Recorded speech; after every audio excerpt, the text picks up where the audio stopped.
You just have to make sure with this question that you plug in the right numbers.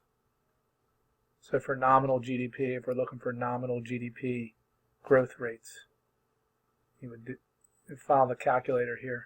15.7, oops. So we got our nominal GDP over here. Divided by, right? So that is the final. Over here it's X final. So 2012 is our final date. Our initial date would be 2002. So you divide by 10, 6, 4, 2. Then you have to raise this exponentially to 1 over 10 because it's a 10-year period.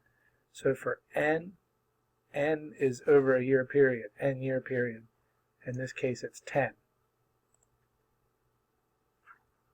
So you take our number that we got from dividing 2012 and 2010 nominal, you raise that, make sure you put the parentheses, 1 over a 10-year period equals, you get this number.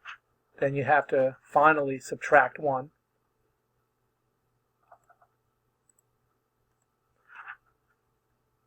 And if you need to, you can multiply this by 100, which would give you a growth rate of 3.94%.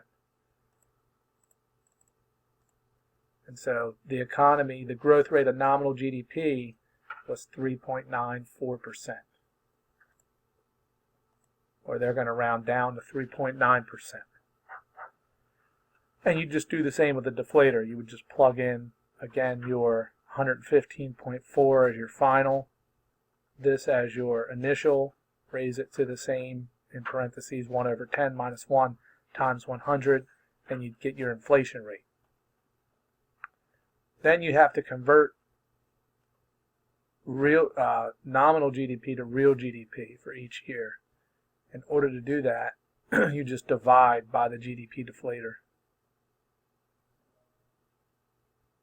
Right, 2000. I'm sorry, you would in 2005 prices as your base year.